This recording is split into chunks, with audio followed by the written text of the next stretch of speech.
Ya, bismillahirrahmanirrahim. Assalamualaikum warahmatullahi wabarakatuh. Kembali lagi bersama saya, Ervina Maulida. Hari ini kita sudah mulai masuk ke pertemuan ketiga.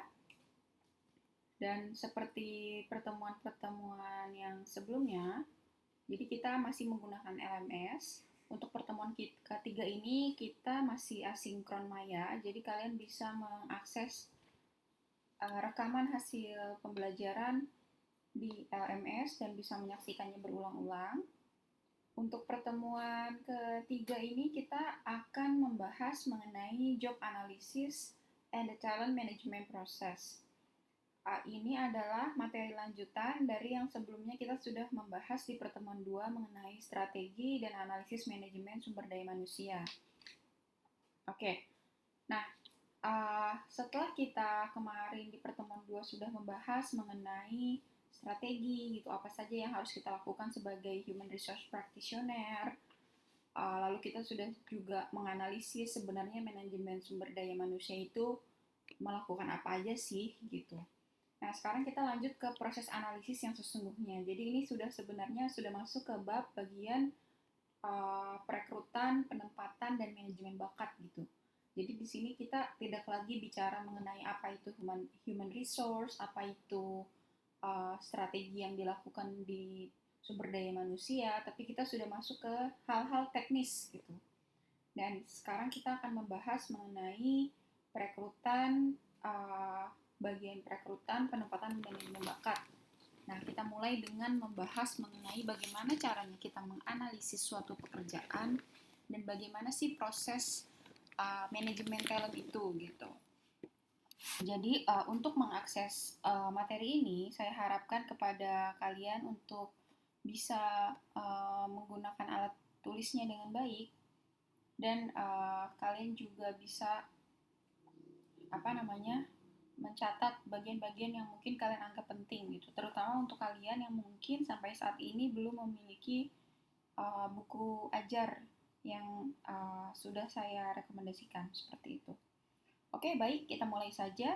Jadi di pertemuan ini kita akan membahas mengenai setidaknya 4 poin penting. Yang pertama mengenai talent management process, di mana kita akan mulai mendefine, mengartikan talent management itu seperti apa, dan menjelaskan kenapa sih ini tuh penting gitu. Kenapa proses manajemen talent itu penting. Lalu yang berikutnya, metode-metode untuk mengumpulkan yang kedua kita kesini dulu. Basic-basic atau dasar-dasar dari analisis pekerjaan, seperti itu. Di sini kita akan mendiskusikan proses dari job analysis itu seperti apa, termasuk kenapa itu penting untuk dibahas. Lalu yang berikutnya kita akan membahas mengenai metode-metode untuk mengumpulkan informasi yang akan digunakan untuk menganalisis pekerjaan, seperti itu. Lalu yang berikutnya adalah writing job description and job specification, di mana kita akan belajar gimana sih caranya nulis job description, gimana sih caranya nulis job specification, seperti itu ya. Oke, masuk ke pembahasan pertama, yaitu mengenai the talent management process atau proses manajemen bakat. Jadi kalau kalian sudah biasa dengar talent gitu ya, talent itu bakat gitu. Dan di sini kita akan mulai mendefinisikan apa itu manajemen bakat dan menjelaskan kenapa sih manajemen bakat itu penting. Oke, yang pertama pastinya kita akan bahas dulu mengenai pengertian dasar ya. Sebenarnya talent management itu apa sih gitu. Sebenarnya manajemen bakat itu apa sih? Jadi manajemen bakat itu adalah proses yang berorientasi terhadap sasaran yang merupakan integrasi dari proses perencanaan, perekrutan, pengembangan, pengelolaan, dan pemberian kompensasi terhadap karyawan. Jadi itu sebenarnya adalah sebuah proses yang saling terintegrasi gitu. Jadi apa yang kita lakukan ketika kita membuat perencanaan, kita merekrut sampai kita menggaji seseorang, yaitu namanya manajemen bakat gitu. Kita sedang memanage bakat yang dimiliki oleh karyawan yang kita hire gitu, yang kita pekerjakan. Seperti itu. Jadi kalau kita nggak punya bakat untuk memanage ini gitu, kalau kita nggak punya manajemen bakat, pasti orang yang kita hire itu akan sia-sia gitu. Jadi bakat yang dia punya itu ya akan terabaikan begitu saja gitu. Banyak orang yang akhirnya bekerja tapi dia secara personal tidak berkembang gitu. Nah, itu mungkin salah satu kesalahannya adalah bahwa orang yang meng-hire itu memang dia belum menguasai talent management atau manajemen bakat. Nah, ketika kalian nanti ingin menjadi seorang HR practitioner gitu, seorang praktisi sumber daya manusia, maka talent management ini adalah sebuah basic yang memang harus kalian pahami betul gitu, dan kalian kalau bisa ya kalian kuasai gitu. Karena ibaratnya perkembangan orang yang kalian hire ya ada di tangan kalian sebagai HR practitioner itu. Lalu yang berikutnya adalah what does this mean in practice? Jadi sebenarnya kita akan membahas kenapa sih sebenarnya apa sih maksudnya dari manajemen bakat itu gitu. Jadi seorang manajer sebenarnya yang mempunyai perspektif manajemen bakat, dia pasti akan take action untuk melakukan hal-hal ini gitu. Ada 4 hal. Yang pertama adalah ketika dia mulai untuk meng-hire seseorang, dia pasti akan bertanya dulu kepada dirinya sendiri gitu. Apa gitu, what recruiting, testing, training, or pay action should I take to produce the employee competency we need to achieve our company's goals.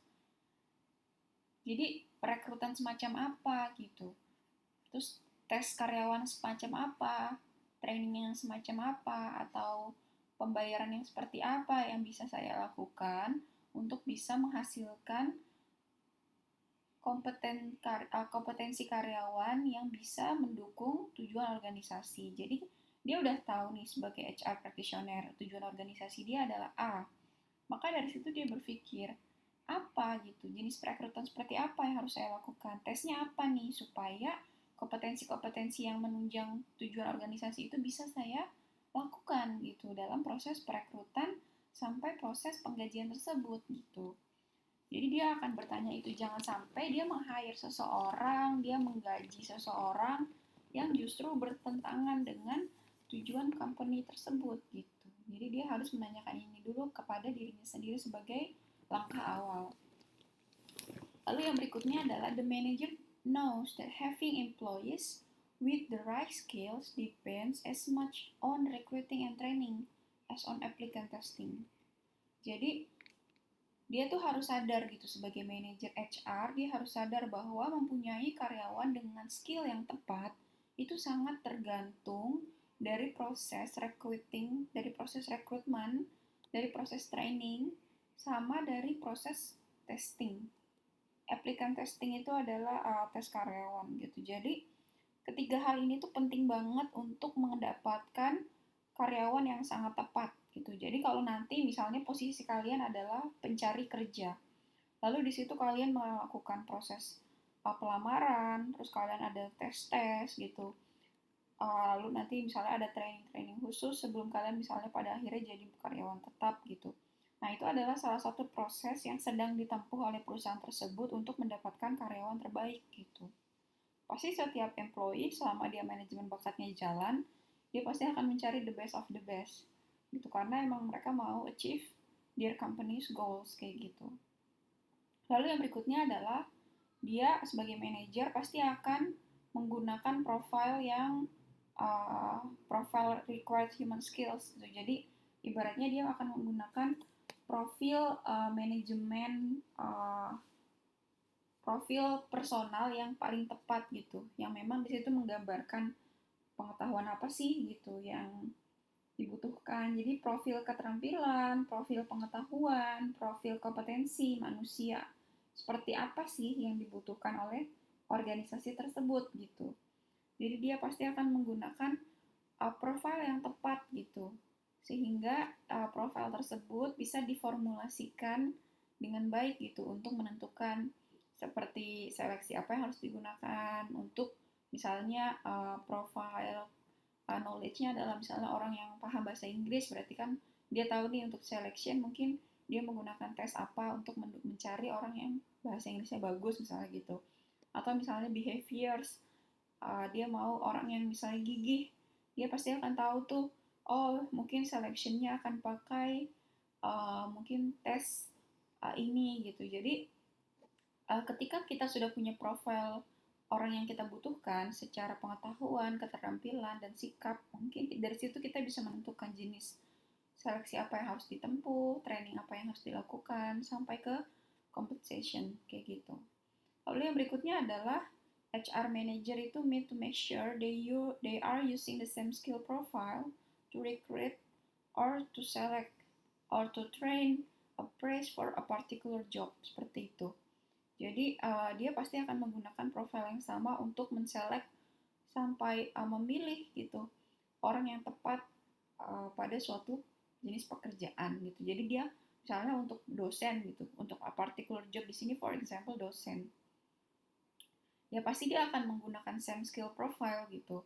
Ya karena profil dosen adalah dia harus memiliki knowledge seperti A, behavior seperti B, terus kompetensi seperti C. Dia akan menggunakan itu terus-terusan dalam meng-hire semua dosen di setiap fakultas kayak gitu. Kecuali kalau dia mau hire dosen sekaligus dekan, pasti profile required human skills-nya akan berbeda. Maka dia akan menggunakan profil yang berbeda. Jadi profil ini adalah sesuatu yang memang harus dimiliki seperti itu oleh human resource practitioner. Kalau kita sudah sudah mengetahui apa itu sebenarnya manajemen bakat, maka yang kedua adalah kita akan mulai membahas mengenai basic atau dasar-dasar of job analysis. Di sini dimana kita akan mendiskusikan proses dari analisis pekerjaan itu seperti apa, dan pastinya kita akan membahas kenapa sih ini penting untuk kita bahas. Jadi awalnya kita masih akan bertanya dulu sebenarnya job analisis itu apa? Apa sih sebenarnya analisis pekerjaan? Jadi ini itu adalah prosedur untuk menentukan tugas dan keterampilan yang diperlukan dari suatu pekerjaan dan jenis orang yang harus dipekerjakan. Jadi analisis pekerjaan itu adalah pertama, kita harus tahu dulu nih tugas dan keterampilan apa yang dibutuhkan. Ketika kita sudah mengetahui tugas dan keterampilan yang diperlukan, maka yang kedua adalah kita akan menentukan orang seperti apa sih yang harus dipekerjakan. Jadi job analisis itu setidaknya mencakup dua hal itu. Tugas dan keterampilan apa yang diperlukan, dan orang seperti apa yang harus di-hire. Ketika kita sudah tahu semuanya, maka kita bisa mulai melakukan step-step selanjutnya seperti itu. Itulah yang disebut dengan analisis pekerjaan. Jadi di sini ada flow, ada alur. Jadi ketika pertama kita sudah menentukan job analisis, ketika kita sudah tahu tadi keterampilan apa yang dibutuhkan, orang seperti apa yang di-hire, maka dari job analisis tersebut kita bisa membuat job description. Ketika kita membuat job description sudah jelas detailnya, nanti baru setelah itu kita bisa membuat job specification. Dari job specification itu nanti orang baru bisa bekerja dengan baik sesuai dengan target yang sudah kita tentukan, seperti itu. Jadi job analisis itu sangat penting. Salah-salah kita menentukan analisis pekerjaan, maka kita bisa salah meng-hire seseorang, atau salah nantinya menentukan deskripsi dari pekerjaan tersebut atau spesifikasi dari job tersebut, seperti itu. Jadi mohon diingat flow-nya ya. Nah, jadi apa sih job description itu? Apa sih deskripsi pekerjaan itu? Jadi deskripsi pekerjaan adalah daftar yang berisi tugas, tanggung jawab, hubungan, pelaporan, kondisi kerja, dan tanggung jawab penyedia pekerjaan gitu. Dan ini memang merupakan salah satu hasil dari job analysis kayak gitu. Jadi semua hal gitu, deskripsi pekerjaan itu memuat semua hal, memuat tugasnya apa, tanggung jawabnya apa, harus melapor kemana, bagaimana kondisi pekerjaannya, terus tanggung jawab supervisornya itu siapa gitu. Jadi supervisory responsibility-nya itu juga sampai ketahuan siapa gitu. Dan itulah job description. Nah, job specification adalah hal yang lebih detail daripada job description. Jadi job description itu sebenarnya udah jelas. tapi mungkin tidak sedetail job specification. Nah, job specification itu adalah daftar yang berisi persyaratan manusia dari suatu pekerjaan. Jadi, ketika kita sudah tahu nih job deskripsinya apa, di job specification kita jadi lebih tahu lagi nih, pendidikan apa sih yang dibutuhkan supaya job description tersebut tuh bisa dilakukan gitu. Jadi dia itu memuat persyaratan manusianya, human requirement, yang memuat pendidikannya, keterampilannya, kepribadiannya, dan sebagainya yang bisa mendukung job description tersebut. Dan ini juga merupakan salah satu produk dari analisis pekerjaan atau job analysis yang tadi di awal sudah kita lakukan, seperti itu. Nah, di sini ada tipe-tipe informasi yang bisa kita kumpulkan dari analisis pekerjaan. Jadi ketika kita melakukan analisis pekerjaan, kita bisa mengetahui setidaknya pertama adalah standar dari pekerjaan yang kita lakukan. Jadi performance standards itu standar kinerja. Di mana nanti di sini kita bisa mengetahui informasi mengenai standar kinerja pekerjaan tersebut, tingkat kuantitas atau kualitas yang harus dilakukan dalam setiap pekerjaannya.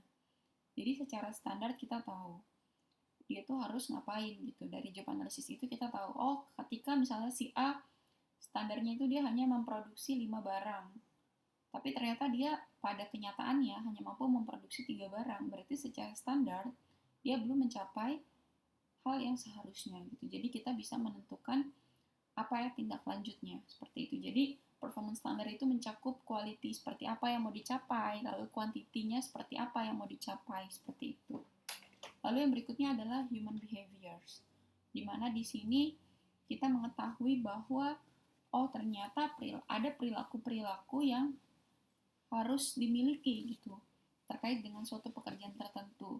Dari mulai bagaimana misalnya cara dia berkomunikasi, atau misalnya ada lifting weights di sini, di mana human behavior-nya di sini harus dicari orang yang memang mampu mengangkat benda-benda berat gitu. Jadi misalnya dia nggak ada penyakit dalam yang bisa membahayakan ketika dia melakukan pekerjaan tersebut gitu. Atau misalnya human behavior-nya dibutuhkan walking long distance, harus bekerja di mana dia harus berjalan dalam jarak tempuh yang sangat jauh gitu. Misalnya apa yang dia mengharuskan bekerja dengan cara berjalan, misalnya memang misalnya sales gitu, atau yang walkingnya dia atau standing for a long time gitu. Kalau yang walking long distance mungkin misalnya dia itu harus dorong-dorong gerobak mungkin, seperti itu. Seperti tukang bakso misalnya gitu, ketika misalnya ada distributor bakso yang mau meng-hire seseorang untuk beroperasi sebagai tukang bakso keliling misalnya, ya human behavior-nya secara tidak langsung dia akan mencari orang yang mampu untuk melakukan walking long distance ini gitu. Jadi memang human behaviors ini bisa kita dapat ketika kita melakukan analisis pekerjaan, seperti itu.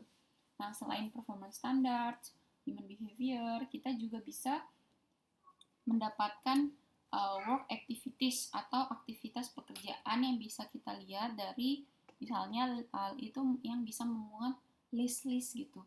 Bagaimana sih cara melakukan pekerjaan tersebut gitu. Kenapa pekerjaan tersebut itu harus dilakukan? Jadi misalnya ketika kita jadi dosen, ada work activities yang harus dilakukan. Nah, human resource itu sudah melakukan job analysis kan, dosen itu pekerjaannya apa saja. Jadi ketika dia melakukan job analysis, dia tahu nih, oh ternyata dosen itu harus melakukan presentasi. Bagaimana caranya? Oh ternyata dia harus membuat PowerPoint gitu. Kenapa? Karena memang dia harus menjelaskan sesuatu, sehingga misalnya human behavior-nya dia harus mampu communicating, harus bisa sensing, seperti itu dan seterusnya. Lalu yang berikutnya adalah yang mengenai machine, tools, equipment, and work edge. Jadi ketika kita melakukan job analysis, kita jadi tahu gitu, mesin apa sih yang diperlukan untuk menggunakan mesin tersebut, alat-alat apa yang diperlukan, equipment apa gitu, material-material apa yang harus dipenuhi gitu, atau yang harus disediakan, dan work edge apa yang harus, work edge itu misalnya bantuan, misalnya ada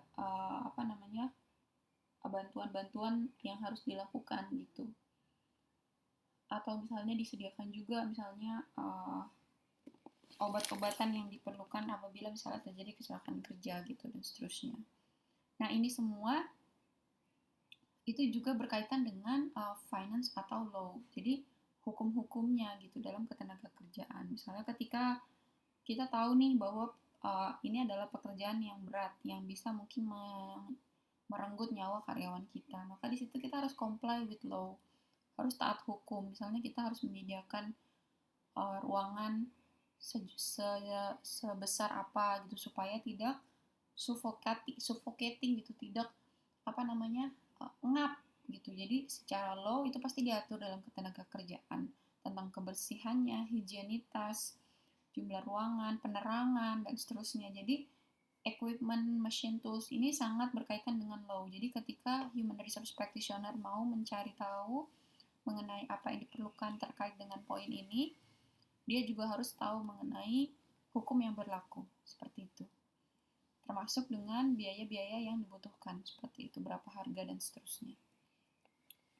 Lalu yang berikutnya adalah tentang job context, atau konteksnya di mana di sini kita bisa mengetahui informasi mengenai hal-hal penting tentang physical working condition, atau kondisi fisik yang dibutuhkan ketika melakukan job tersebut, atau schedule pekerjaannya seperti apa, misalnya apakah itu pekerjaan rutin, pekerjaannya tidak rutin, terus insentifnya berapa. Lalu kita juga harus tahu berapa banyak sih pekerjaan yang harus dilakukan untuk melakukan pekerjaan tersebut gitu, dan berapa banyak orang yang harus saling berinteraksi, seperti itu dan seterusnya. Lalu human requirement itu tadi berkaitan dengan knowledge and skills. Pendidikannya harus setinggi apa, harus berapa banyak training yang dilakukan, apakah membutuhkan work experience atau pengalaman pekerjaan, ataukah membutuhkan personal attributes tertentu, misalnya apakah personality-nya harus ramah, harus tegas. Pasti human requirements antara sales dengan satpam itu berbeda sekali kan.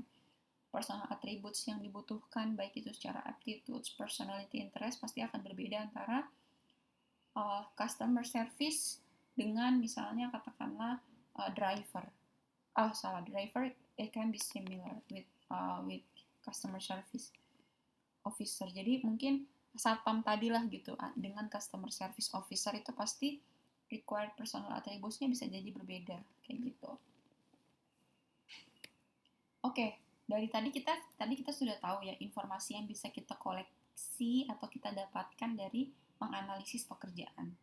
Nah, sekarang di sini ada contohnya kegunaan dari penggunaan informasi tersebut. Jadi ketika kita sudah tahu tadi informasi-informasi yang bisa kita dapatkan, di situ kita bisa menggunakan informasi tersebut untuk pekerjaan kita. Jadi misalnya di sini ada tadi kan kita sudah melakukan job analysis. Dari job analysis itu kita sudah menentukan job description and job specification. Dari situ kita bisa breakdown lagi ke masing-masing pekerjaan tadi. Misalnya kalau yang recruitment and selection decision atau perekrutan dan seleksi, di sini kita bisa memberikan informasi mengenai tugas yang diminta oleh pekerjaan, karakteristik manusia yang dibutuhkan, atau aktivitas yang bisa digunakan untuk menentukan orang yang harus direkrut atau orang yang harus dipekerjakan. Lalu di EEO compliance ini kita bisa memberikan informasi mengenai apa sih hukum-hukum yang berlaku. Jadi EEO ini adalah Equal Employment Opportunity.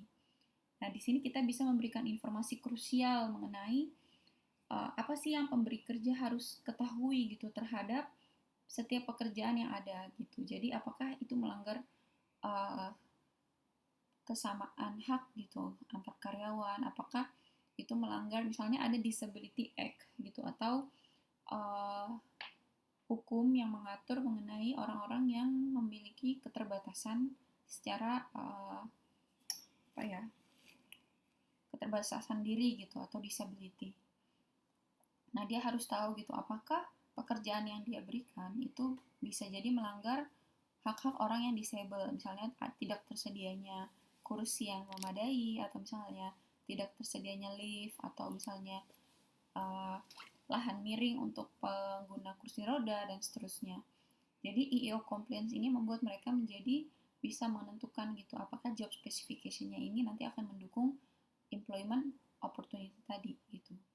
Lalu yang berikutnya performance appraisal, di mana mereka di situ bisa melihat gitu apakah penilaian pekerjaan, penilaian kinerja yang mereka lakukan sebagai HR itu bisa benar-benar membandingkan kinerja aktual setiap pekerjaan yang dilakukan oleh karyawan. Pastikan karyawan punya nih job description.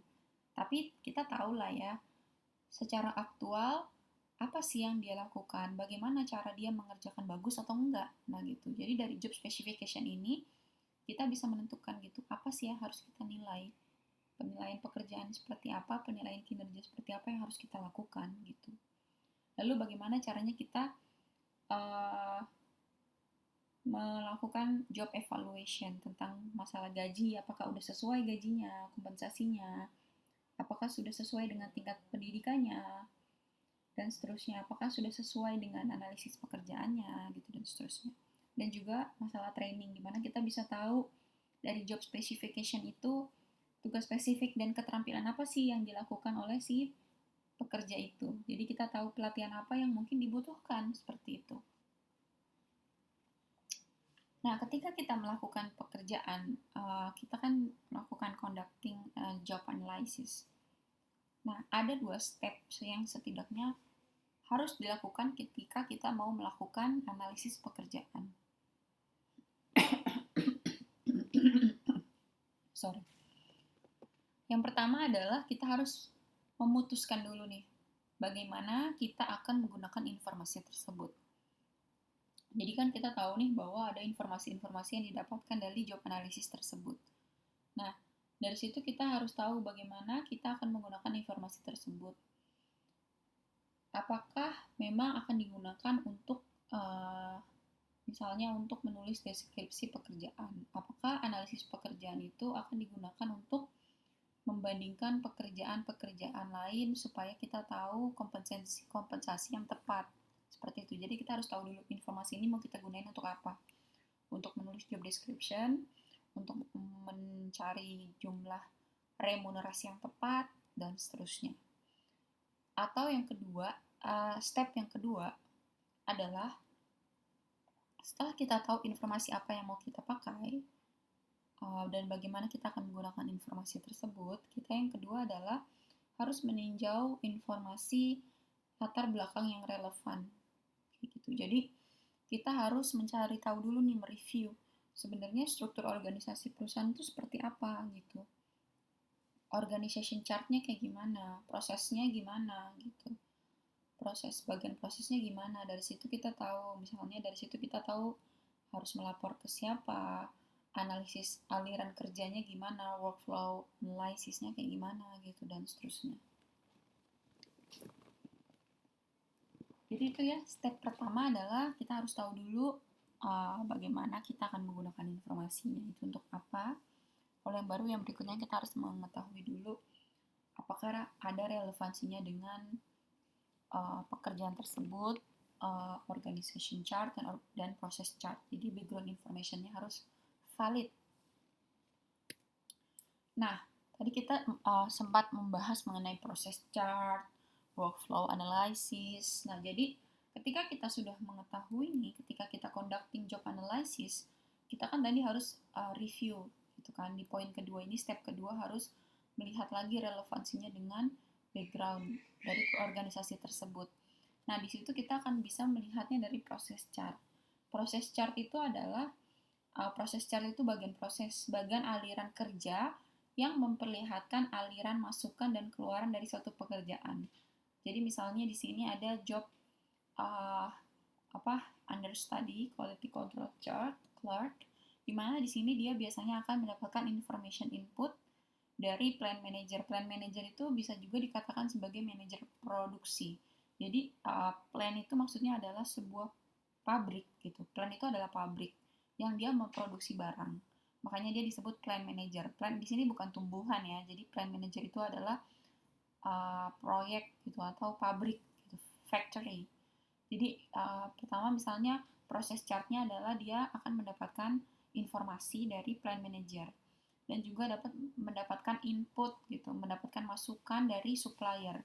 Dari situ dia akan melakukan quality control. Dari quality control yang sudah dilakukan, nanti dia akan memberikan informasi kembali kepada si plan manager terkait dengan komponen quality-nya.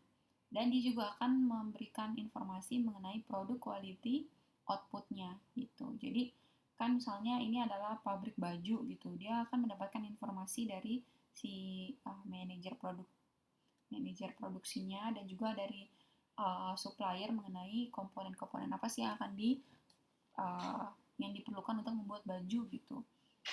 Dari situ nanti dia akan memberikan informasi kembali gitu setelah melakukan cek quality control gitu, dia akan memberikan informasi kembali gitu terkait dengan komponen quality dan produk quality-nya seperti itu. Itulah proses chart. Lalu yang berikutnya adalah workflow analysis. Nah, atau analisis aliran kerja. Jadi setelah dia tadi mengecek itu proses chartnya, dia juga akan mengecek apakah workflow-nya ini udah tepat gitu. Jadi studi ini gitu akan memerinci lagi gitu mengenai aliran kerja dari satu pekerjaan ke pekerjaan lain. Jadi di sini dia tahu gitu bahwa dari aliran kerja yang ini dia harus kemana gitu. Workflow analysis itu jadi akan berkaitan dengan itu. Nah, setelah ini kita akan membahas mengenai business process reengineering. Nah, di dalam analisis pekerjaan juga ada yang istilahnya rekayasa proses bisnis. Rekayasa proses bisnis itu adalah proses ibaratnya mendesain ulang gitu. Mendesain ulang proses bisnis, biasanya dengan mengkombinasikan langkah-langkah tertentu, seperti misalnya membuat tim-tim kecil yang multifungsi yang bisa menggunakan informasi pekerjaan sebelumnya oleh departemen lain yang mungkin berurutan seperti itu. Jadi misalnya gini, bisnis proses reengineering itu atau rekayasa proses bisnis itu adalah dia misalnya adalah contohnya di sini dia pertama akan mengidentifikasi dulu nih proses bisnis apa sih yang dilakukan. Nah, dari situ dia mendesain ulang dan menerapkan cara baru untuk melakukan pekerjaan tersebut. Jadi misalnya yang tadinya itu pekerjaannya hanya dilakukan dengan menggunakan komputer, jadi misalnya ada mesin tambahan yang dilakukan. Atau yang tadinya dia misalnya caranya manual, jadi ada cara menggunakan teknologi, seperti itu. Atau misalnya yang tadinya itu dilakukan oleh individu, tapi akhirnya dilakukan oleh kelompok seperti itu. Jadi bisnis proses engineering itu melakukan rekayasa tertentu yang memang tujuannya adalah untuk meningkatkan efisiensi gitu dari proses pekerjaan tersebut. Nah, bisnis proses reengineering ini contohnya ada banyak, nggak banyak sih, 3 gitu. Mendesain ulang suatu pekerjaan itu bisa dilakukan dengan 3 cara. Yang pertama adalah dengan melakukan job enlargement. Job enlargement itu adalah perluasan pekerjaan. Perluasan pekerjaan itu adalah memberikan aktivitas tambahan dengan tingkat yang sama kepada pekerja. Jadi misalnya tadinya nih kita misalnya kita kerja di pabrik. Tadinya ketika kita di pabrik kan kita akan melakukan hal yang sama selama beberapa tahun gitu kan. Misalnya tugas kita adalah memasukkan cairan ke dalam botol. Nah, cairan aja yang kita masukin. Nah, ketika kita memberlakukan job enlargement, bisa jadi kita ditambah tidak hanya memasukkan cairan ke dalam botol, tapi juga memasang label kayak gitu misalnya. Atau misalnya untuk pekerja kayu gitu misalnya, yang tadinya dia hanya memasang baut di tempat duduk, tapi jadi memasang sandaran kursinya juga kayak gitu. Atau misalnya kalau dosen tadinya dia cuma mengajar, tapi dia jadi harus menjadi pembimbing akademik juga gitu. Jadi contohnya seperti itu job enlargement. Jadi memberikan aktivitas tambahan pada tingkat yang sama gitu. Jadi masih level activity yang sama. Nah, lalu yang berikutnya adalah redesigning individual job itu atau merekayasa pekerjaan itu dengan cara melakukan job rotation atau rotasi pekerjaan. Di mana ini adalah proses yang secara sistematis memindahkan pekerja dari satu pekerjaan ke pekerjaan lain. Jadi misalnya di sini contohnya adalah tadinya dia apa ya ibaratnya, tadinya tuh dia ada di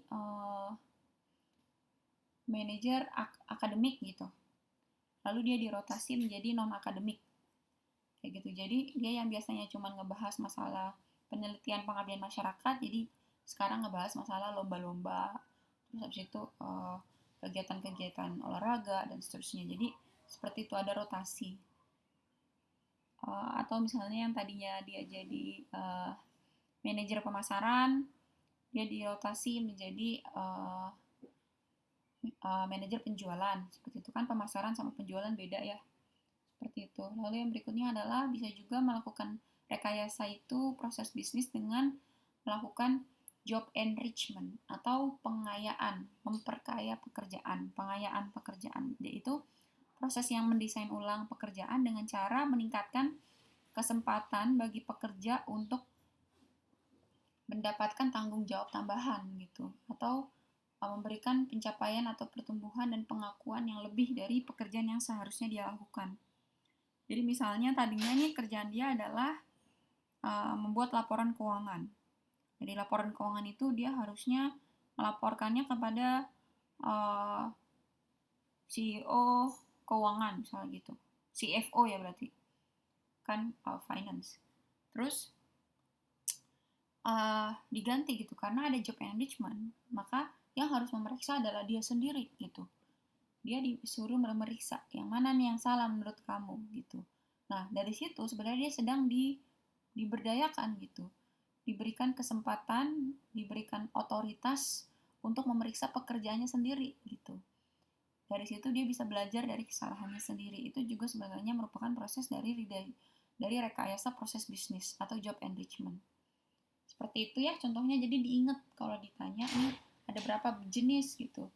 Contoh rekayasa proses bisnis ya ada 3 ini paling sedikit. Job enlargement, job rotation, sama job enrichment. Tadi contoh-contohnya udah saya jelasin juga ya. Kalau kurang jelas bisa di replay, oke?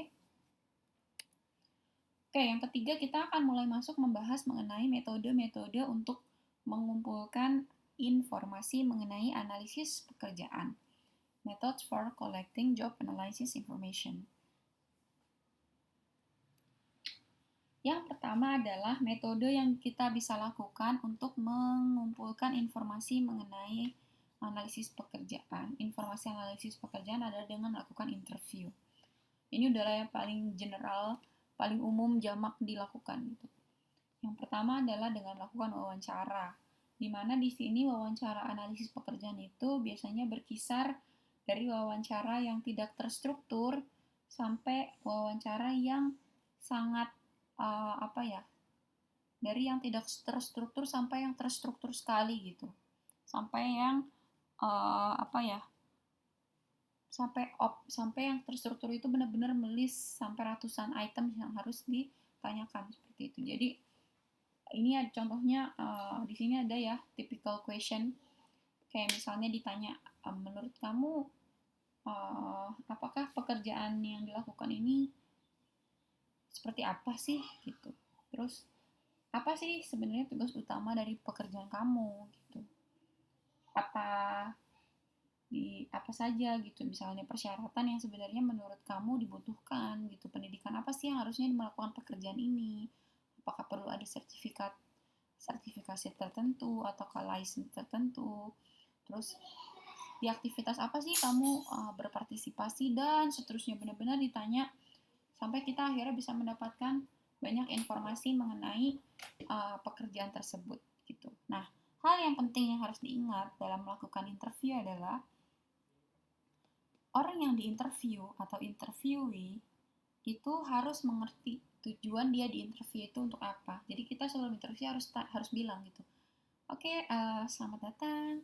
Hari ini kita akan melakukan interview untuk mengetahui mengenai seberapa detail analisis pekerjaan yang kamu lakukan. Jadi kita akan melakukan analisis pekerjaan ya. Tolong jawab pertanyaan-pertanyaan yang akan saya ajukan dengan sedetail mungkin supaya saya tahu beban kerja kamu dan seberapa detail job description yang kamu miliki dan seterusnya, supaya saya bisa melakukan misalnya penyesuaian. Jadi kita harus bilang gitu.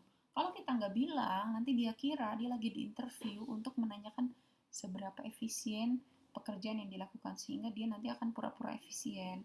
Kamu membutuhkan misal berapa kertas? Oh, saya cuma biasanya satu kertas, satu rim aja sih bu. Dia supaya misalnya dia mau dianggap hemat gitu. Padahal dia butuhnya satu bulan tuh 10 rim seperti itu. Jadi itu contohnya. Jadi kita harus bilang juga gitu supaya nanti dia tidak ragu untuk memberikan deskripsi secara akurat terkait dengan pekerjaan yang dia lakukan. Lalu yang berikutnya adalah dengan memberikan kuesioner. Kayak gitu. Sebentar. Oke. Jadi yang berikutnya adalah dengan memberikan kuesioner. Nah, kuesioner ini adalah contohnya seperti ini nih. Job analysis questionnaire, purpose and instruction. Nah, di sini dijelasin nih tujuannya biar dia menjawab dengan akurat.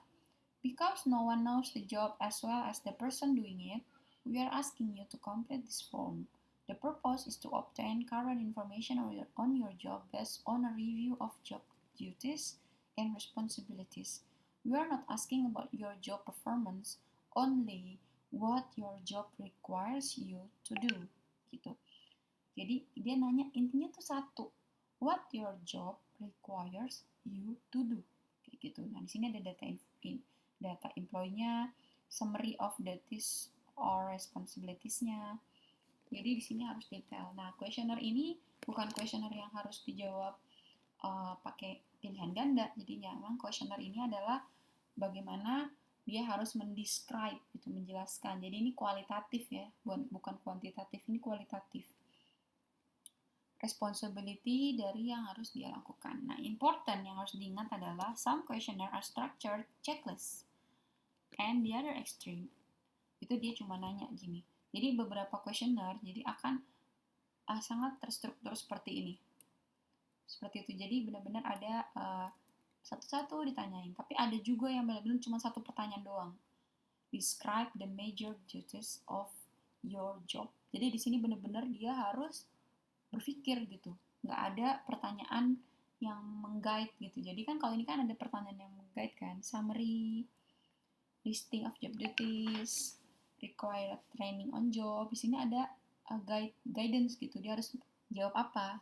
Tapi kalau pertanyaannya cuma ini extreme, describe the job duties of your job, bisa jadi dia ada dua nih, ada yang benar-benar detail sampai kayak ada kan mahasiswa tuh kalau esai yang dia jawabnya sampai kertasnya dibaliknya.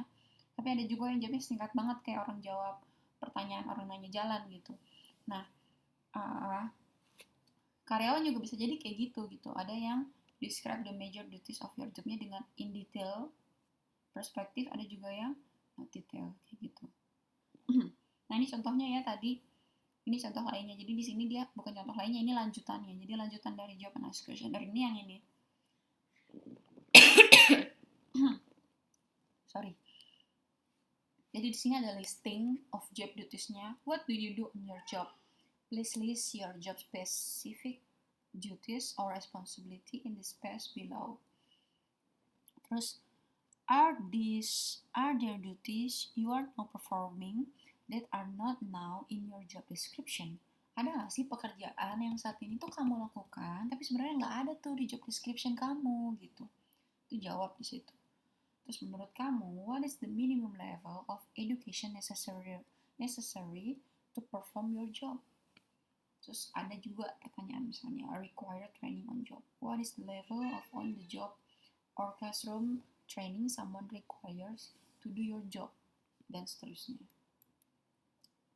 Terus supervisor responsibility, physical job demands, working condition, employee comments, supervisor review, dan seterusnya.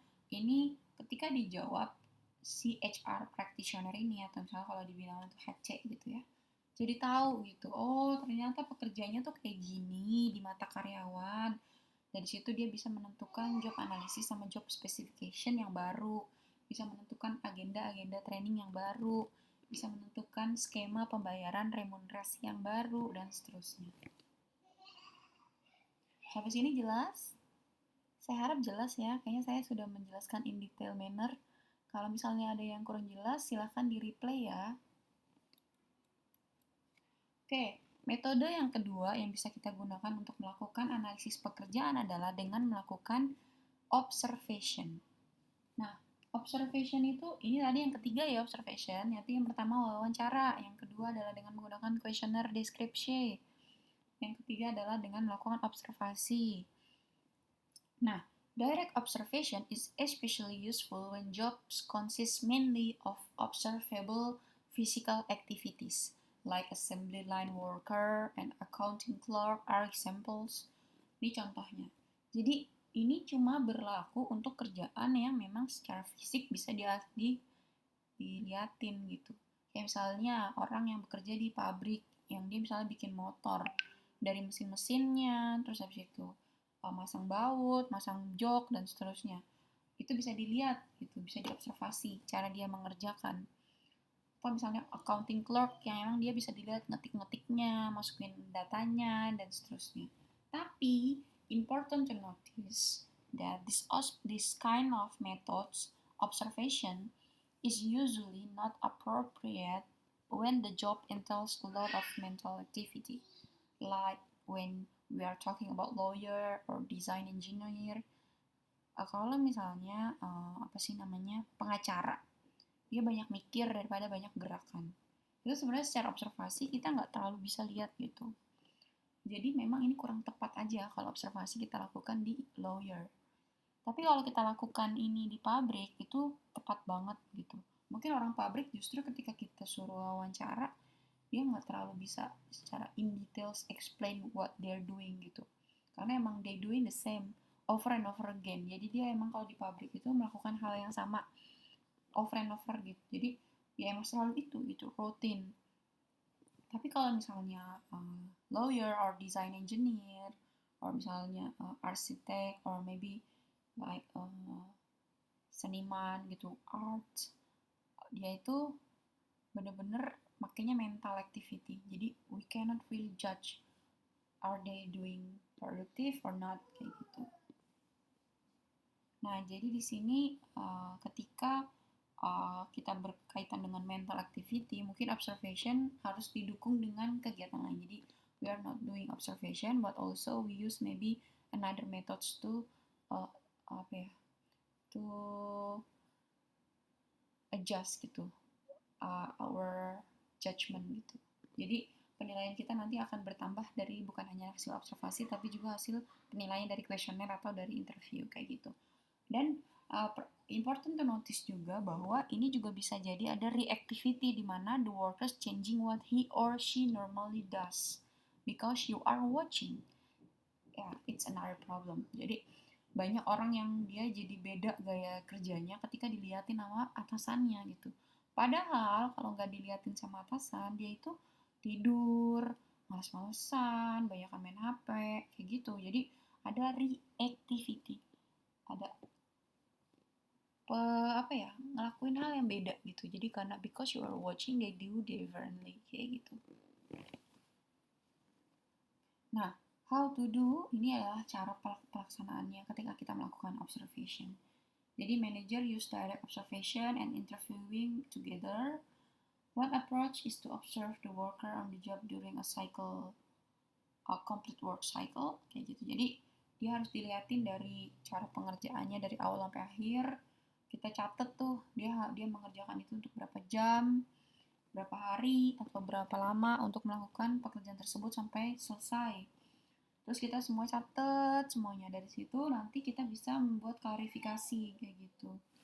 Apakah ada dari hal-hal yang udah kita observasi ini yang ternyata tidak kita catat gitu atau ternyata luput dari observasi kita. Kita bisa reconfirm kepada orang yang bekerja tersebut. Atau bisa juga yang keempat, kita bisa melakukan participant diary atau logs, di mana di sini biasanya setiap pekerja itu mempunyai diary atau log atau buku catatan yang bisa mencatat setiap pekerjaan yang mereka lakukan. Kayak gitu. Oh, ini boleh di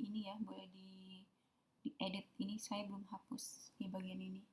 Lalu yang berikutnya adalah quantitative job analysis, di mana di sini mereka bisa juga melakukan pertanyaan menggunakan poin-poin kuesioner yang menjawabnya berdasarkan checklist aja gitu. Jadi mereka buat pertanyaan, list, nanti dihitung menggunakan SPSS atau metode statistik yang lain. Jadi di sini dia nilai.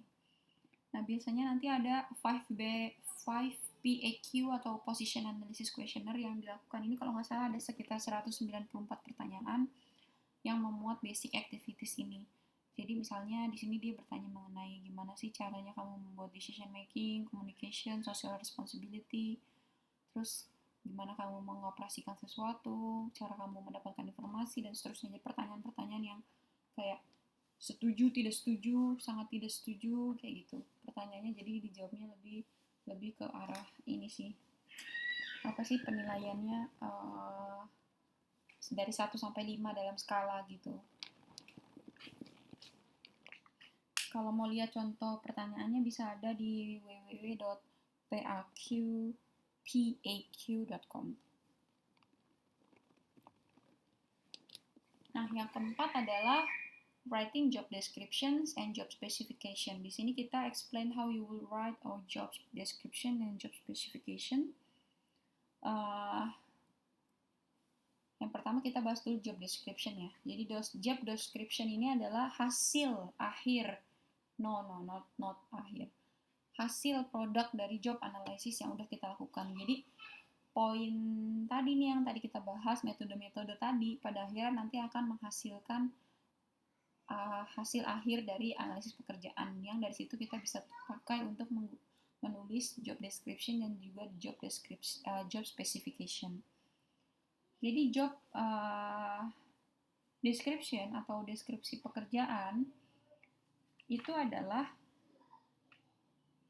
pernyataan tertulis mengenai apa yang sebenarnya dilakukan pekerja, bagaimana ia melakukan pekerjaan tersebut, dan bagaimana kondisi kerja dari pekerjaan tersebut, seperti itu. Jadi ini udah masuk ke written statement. Jadi hasil pengelolaan informasi-informasi tadi, pengumpulan informasi tadi, pada akhirnya bisa digunakan untuk menulis job description yang tepat, seperti itu, yang sesuai dengan pekerjaan tersebut. Karena memang itu what worker actually does, kayak gitu. Nah, job description itu nanti akan memuat hal-hal ini nih. Job identification, job summary, responsibilities and duties, standard of performance, authority of incumbent, job specification, working condition, dan seterusnya. Seperti itu. Jadi nanti ketika kalian misalnya harus membuat job description, setidaknya kalian harus menulis ini. Identifikasi pekerjaannya tuh apa sih? Rangkuman pekerjaannya apa?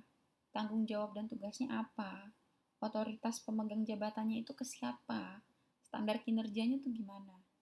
Kondisi pekerjaannya gimana? Sama spesifikasi pekerjaannya apa? Dan yang pastinya, ketujuh hal ini harus comply with employment law. Harus sesuai dengan Undang-Undang Ketenagakerjaan.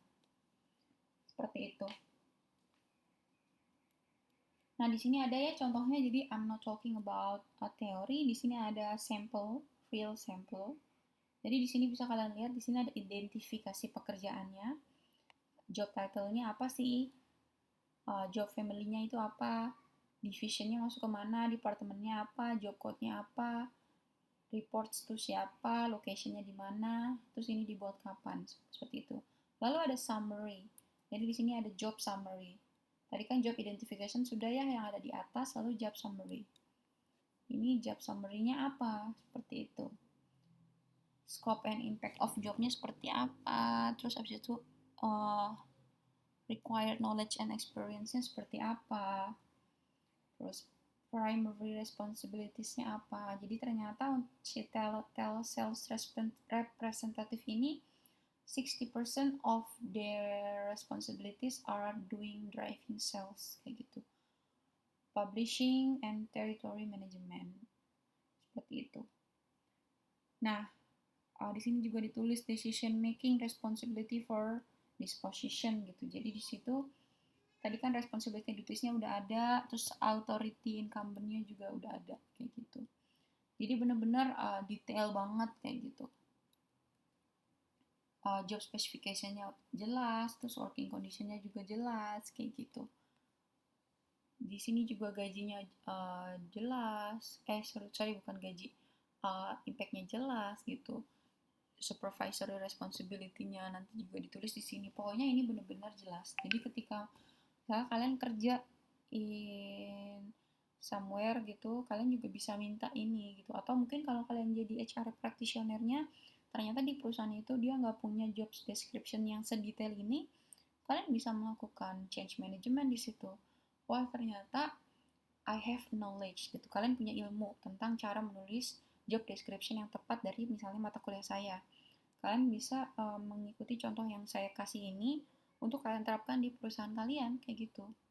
Supaya semuanya jelas, terdata dan detail kayak gitu. Jadi dari sini kan kita bisa lihat kan, ketika kita melakukan job appraisal, melakukan penilaian kinerja, kita bisa lihat nih apakah dia melakukan report, track, and sign editorial project-nya dengan baik atau benar atau tidak kayak gitu. Apakah dia mengkondak 15-20 profesor interview per day atau tidak kayak gitu. Kita bisa lihat performa dia dari sini. Karena emang ini primary responsibility dia. Kita nggak ngada-ngada nulis ini kayak gitu. Ini kan udah berdasarkan job analysis. Nah, ini ada simple job description questionnaire, di mana kita di sini membuat questionnaire tentang job description. Jadi di sini kita minta mereka nulis datanya, terus job summary, reportnya ke siapa, supervisornya apa, job dutiesnya apa, dan seterusnya. Contoh-contoh lain kalau kalian mau lihat tentang job description bisa kalian cari di sini di 3 website ini yang dia itu punya banyak banget contoh job description dari berbagai perusahaan dan dengan berbagai macam contoh posisi. Jadi mau sales, mau dia HR, mau dia operation, or dia production, dia punya contohnya gitu. Nah, tadi kita udah talking about job description, now we are talking about job specification. Jadi job specification itu atau spesifikasi kerja adalah menunjukkan gitu orang kayak apa sih, jenis orang kayak apa sih yang sebenarnya harus kita rekrut gitu, yang harus kita hire, yang harus kita pekerjakan kayak gitu. Jadi di sini benar-benar menunjukkan gitu jenis orang seperti apakah yang harus direkrut dan untuk kualitas apakah gitu kita harus menguji orang tersebut. Jadi kita udah tahu tuh tadi job description-nya kan detail banget tadi tuh. Job responsibility-nya. Jadi kita tahu nih orang yang kita rekrut itu orang yang kayak gimana sih, kualitasnya harus kayak gimana, pendidikannya harus apa yang bisa mengerjakan job description yang udah kita buat tadi. Nah, kita harus ngetes dia dengan teknis apa gitu supaya dia bisa melakukan job description itu dengan baik kayak gitu. Itu contohnya dari apa sih job specification itu. Nah, ketika kita menulis job specification, kita juga harus membedakan nih job specification antara orang yang emang udah terlatih dengan orang yang tidak terlatih. We have to different between job specification for trained employees and untrained employees. Kayak gitu. Kalau misalnya kita punya orang-orang yang kita meng-hire untuk melakukan pekerjaan yang job description-nya itu emang orang-orang dibutuhkan orang-orang yang experience, orang-orang yang expert. Maka job specification-nya itu tend to focus on factors such as length of previous service, quality of relevant training, and previous job performance. Jadi kita nanti ketika kita meng-hire seseorang, ketika kita baca CV-nya, kita tahu yang kita cari itu apa. Oh, kita tuh cari sebenarnya kita tuh lihat dia tuh dulu sebelum dia kerja di sini, dia tuh kerja di mana, terus dia itu pernah dapetin training apa aja, job performance-nya dulu kayak gimana. Jadi dari situ ketika kita nulis job specification, kita bisa lihat dari hal-hal tersebut kayak gitu. Kalau kita mau meng-hire untrained people dengan intention ya tetap when we hire untrained people, we have to make sure that we have the intention to train them kayak gitu. Jadi kita tetap harus punya keinginan untuk melakukan pelatihan kepada orang tersebut. Jadi jangan sampai kita meng-hire orang yang tidak terlatih Tapi kita ketika meng-hire mereka juga nggak ngelatih. Jadi kita make sure ketika kita hire, kita akan mengembangkan orang tersebut kayak gitu. Nah, kualitas yang dicari biasanya untuk memenuhi spesifikasi dari job specification tersebut adalah berkaitan dengan physical traits atau personality atau interest atau sensory skill kayak gitu. Jadi misalnya dia emang butuh orang yang cekatan dengan tangan, maka di situ mungkin dia akan menentukan orang-orang yang mencekatan dengan tangan dan dia bisa dites kelihayan tangannya kayak gitu. Atau physical traits, emang butuh orang-orang yang tinggi atau orang-orang yang berbadan besar atau misalnya orang-orang yang berkulit putih dan seterusnya. Jadi physical traits itu juga bisa menentukan job spesifikasi apa terkait dengan orang yang mau kita hire kayak gitu. Nah, ketika kita berbicara tentang job specification, kita juga akan berbicara mengenai job requirement matrix and task statement. Jadi di job specification itu nanti ada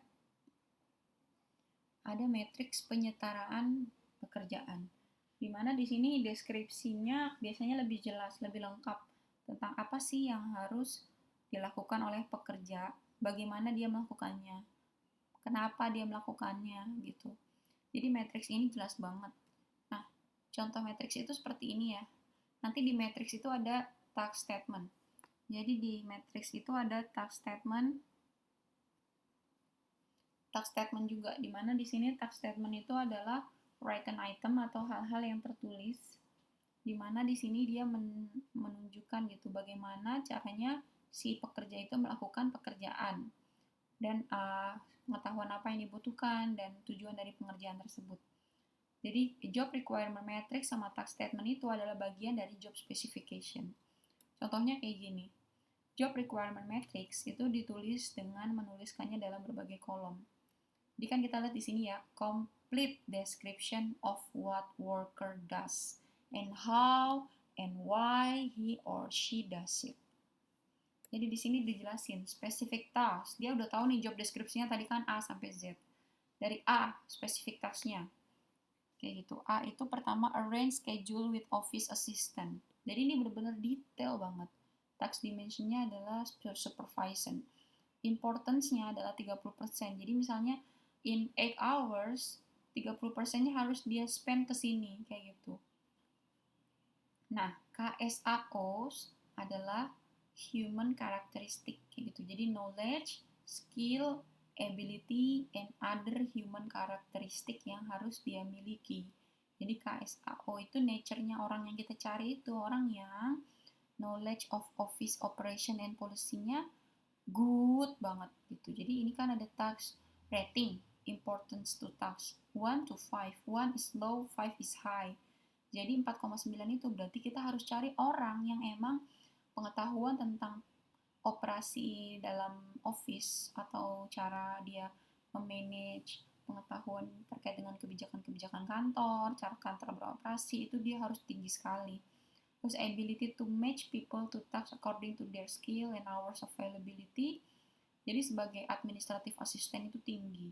Lalu skill interaction with diverse people itu nggak terlalu tinggi karena memang administrative assistant itu mostly talk with their supervisor only gitu, nggak sampai diverse people. Lalu skill in determining types and priorities of tasks itu for high. Jadi ini very high, yang 4 itu high. Jadi dia di sini harus tahu ya prioritas mana yang harus dia lakukan duluan kayak gitu. Terus mengenai document preparation. Jadi di sini benar-benar spesifik task itu benar-benar detail.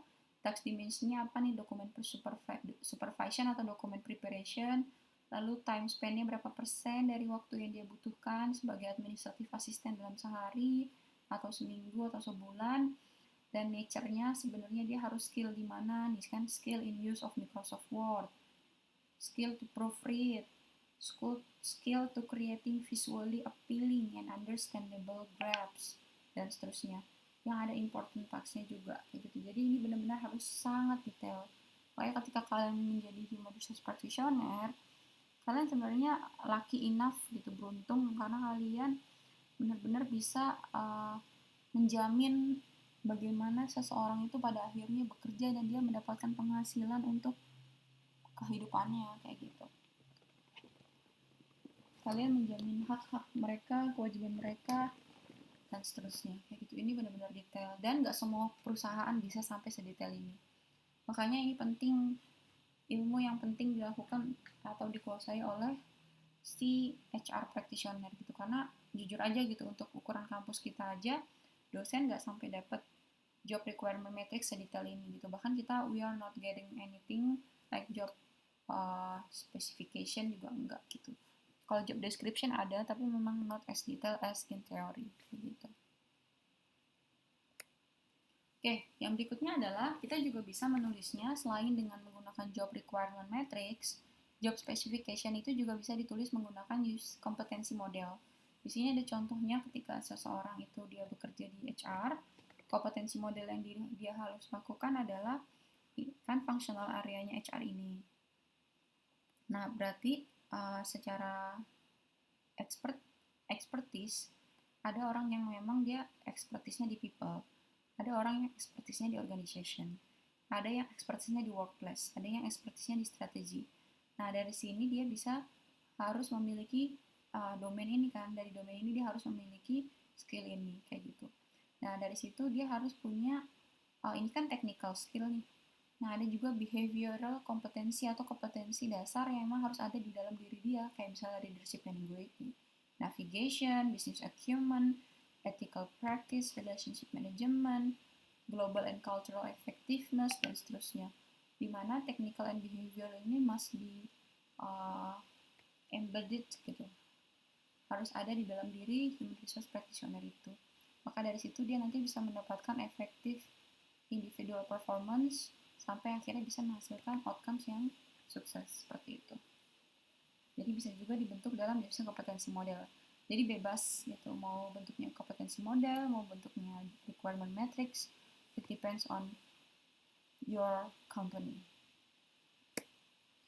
Atau bisa juga dengan ini jadi ketika kita menulis di sini ada kompetensi yang harus dimiliki secara behavioral sama technical, ini juga harus dibuat detailnya. Jadi detailnya misalnya tadi di sini ada technical skills. Nah, technical skillnya itu dibutuhkannya mana?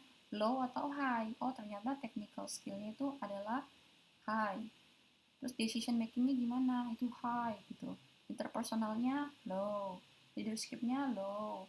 Commercial awareness skillnya misalnya high gitu. Jadi bisa juga dibuat kayak gini. Nah, nanti di sini level 6, 5, 4, 3, 1-nya ada penjelasannya. Misalnya level 1 mampu untuk mengkoordinasikan bla bla bla. Nah, yang ke level 2 nggak cuma mengkoordinasikan, tapi mengkoordinasikan dan menindaklanjuti. Level 3-nya apalagi yang semakin ke 6 semakin tinggi gitu. Jadi di sini nanti ada detailnya, tapi saya nggak tulis di sini karena bukan tempat gitu. Tapi saya setidaknya memberikan gambaran kepada kalian ketika kalian mau menulis kompetensi statement based on kompetensi model kayak gitu. Kan kita juga harus tahu nih di sini consultation-nya dia harus punyanya low atau high, critical evaluation-nya dia low atau high gitu, dan itu bisa di breakdown di sini kayak gitu. Oke, masuk ke summary. Jadi tadi kita udah membahas 4 topik besar yang emang sebenarnya itu harus dilanjutkan nanti di mata kuliah konsentrasi. Jadi mungkin di semester 5 kalian akan ketemu dengan mata kuliah konsentrasi. Kalau kalian misalnya milih konsentrasinya manajemen human resource, nanti mungkin kita akan membahas lebih detail lagi mengenai poin-poin recruitment gitu. Tapi as long you are aware what we are talking about today, insya Allah it's enough kayak gitu. Itu cukup sebenarnya, saya sudah menjelaskannya cukup detail, itu udah bisa jadi bahan pegangan kalian sih kalau just in case gitu in the future kalian bakalan jadi HR practitioner. I think this materials are enough kayak gitu. Yang kita sudah bahas hari ini pertama tentang manajemen talent. Jadi we define talent management as the holistic, integrated, and results and goal-oriented process of planning, recruiting, selecting, developing, managing, and compensating employees. Jadi kita udah lihat ya bahwa emang talent management itu, manajemen bakat itu benar-benar terintegrasi, holistik, menyeluruh. Dan dia emang goal-oriented gitu. Jadi dari rencana orang yang harus di-hire, dipilih, dikembangkan, di-manage, dibayar, itu semuanya emang udah bener-bener terintegrasi gitu, karena emang itu benar-benar berkaitan dengan job description, job analysis, job specification yang emang udah kita susun gitu. Jadi kita nggak hire main-main, nggak membayar orang cuma-cuma gitu. Jadi emang udah berdasarkan perhitungan secara terintegrasi dan holistik. Nah, job description juga tadi kita udah lihat ya bahwa job description itu adalah list dari job yang memang mengikat gitu ke kita gitu. Dan job specification itu mengidentifikasi jenis orang seperti apa yang harus di-hire untuk job tersebut. Lalu yang berikutnya kita juga belajar tentang metode-metode untuk mengkoleksi data atau mengumpulkan data untuk mengumpulkan informasi mengenai job analysis. Dari mulai interview, kuesioner, observasi, participant diary or logs, dan juga dengan quantitative techniques tadi kan dengan menggunakan position analysis kuesioner. Dan kita juga udah melihat tadi bahwa in writing job specification we have to distinguish between specification for trained people versus untrained people kayak gitu. Jadi sebagai human resource practitioner, semoga apa yang saya sampaikan hari ini itu benar-benar membuka wawasan kalian, bisa bermanfaat dan bisa kalian gunakan ketika kalian sudah berada di ranah industri. Seperti itu. Sekian penjelasan dari saya. Untuk pertanyaan boleh drop ke email saya atau boleh juga di grup WhatsApp atau juga boleh menggunakan forum diskusi di LMS. Jika ada poin-poin yang menurut kalian sulit kalian mengerti, kalian juga bisa menggunakan replay button atau kalian langsung ke bagian-bagian yang menonton ulang, bagian-bagian yang menurut kalian perlu kalian ulang. Jangan lupa dicatat dan dibuat resume-nya dan dikumpulkan nanti di pertemuan ke-7. Oke, dari saya sekian, kurang lebihnya mohon maaf. Assalamualaikum warahmatullahi wabarakatuh. Bye-bye.